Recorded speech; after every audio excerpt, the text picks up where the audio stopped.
పోతూనే పరితల ఇళ్ళ పడుతుంది లేకపోతే తిడుతుంది పోతే ఇది పోతుంది అది పోతే ఇంకోతొస్తుంది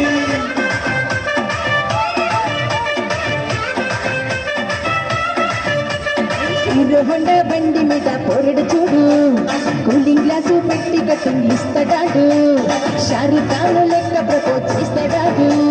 రిప్లే కోసం చెప్పులరే తిరుగుతాడు అరే ఓకే అని అంటి మా